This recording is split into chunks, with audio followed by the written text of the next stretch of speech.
Hi, I'm Jennifer from Shabby Fabrics. This is part 7 of our applique tutorial.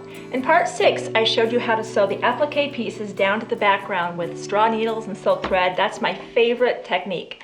I love how simple and quiet it is, how portable it is, but sometimes I'm in a hurry to get a quilt done, especially for International Quilt Market or photo shoot, and I don't always have the time to do the hand sewing, and some people just don't really like the hand sewing, and that's okay. So today I want to show you the technique that I use when I do decide that I need to do the machine sewing. Now, as you can see on my upper spool of thread here, I have a color that's coordinating with my applique pieces. Some people have a little bit of confusion of, am I trying to match my thread to the background or my applique pieces? I always match my thread to the color of the applique pieces.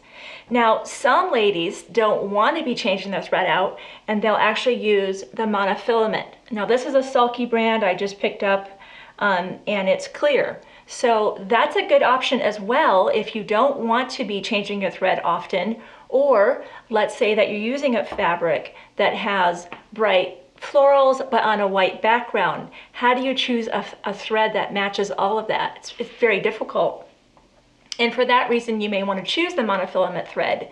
But in this case, because my pieces are mostly solid colored, I've opted to match my thread with the applique pieces. Now let me just say this, if you do use the monofilament thread, make sure you only use that in the upper portion of the machine and not in the bobbin. I've heard from enough maintenance, sewing machine maintenance guys that say this thread in the bobbin can create problems with the inner workings of your machine. So just keep that in mind. If you use the monofilament only at the top, use a coordinating thread color in the bobbin.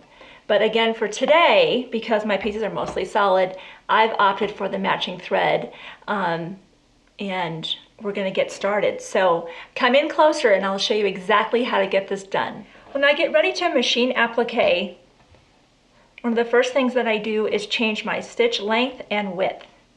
I like to use a zigzag, but of course a very subtle zigzag, because I really don't want my thread to be showing on the applique. The only purpose here isn't really decoration, but rather just to secure the applique to the background. So on my particular machine, I set the width to 1 and the length to 1. Every machine will be slightly different, and you do want to practice on a scrap piece of fabric and make sure that your stitch width and length is exactly what you want it to be before you stitch on your actual project. So I'm going to start by anchoring my needle, and I do this manually so I know exactly where I want it to begin. What we will be doing is coming down into the applique, doing a very small zigzag that lands in the background, comes back into the applique, lands on the background, and we continue on like this. So again, you don't want a big chunky zigzag, or you'll start seeing that blue thread out here on the background. We don't want to really see anything on the background, of course. So let's get started. And I do secure the stitch when I first start. Do just a couple little back stitches.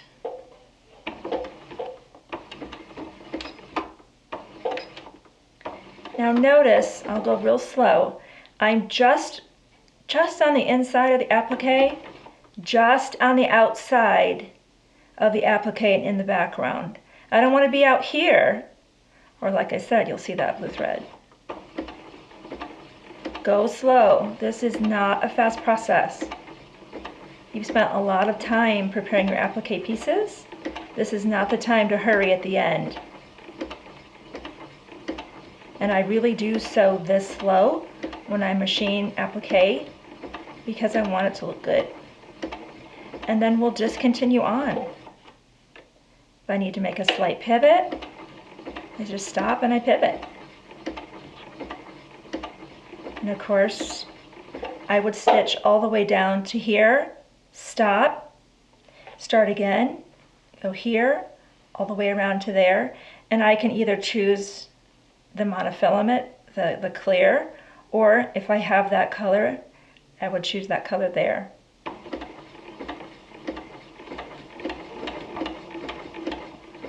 I'll stitch all the way down to the zigzag. I just want to show you what it looks like. You're really subtle and very careful.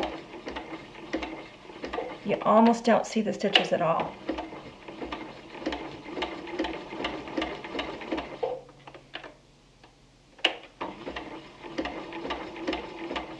Don't be tempted to go faster. I get impatient sometimes when I just want it to be done, but all I end up doing is seam ripping, so try not to be tempted to do that. It doesn't usually pay off.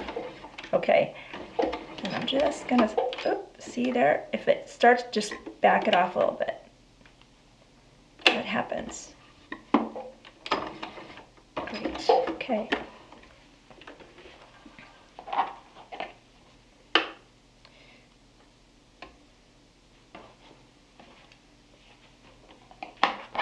So there you have it. You can barely see those stitches on the edge. So, moral of the story, if you're going to machine applique, don't go too fast. Choose whether you're going to use the monofilament or you'll be using the coordinating thread. And just take your time, make sure your settings are just right. Please, please practice on a scrap piece of fabric. And then once you're sure you like those settings, then you can go ahead and machine applique the pieces down to the background. So there you have it. I hope you've enjoyed this tutorial.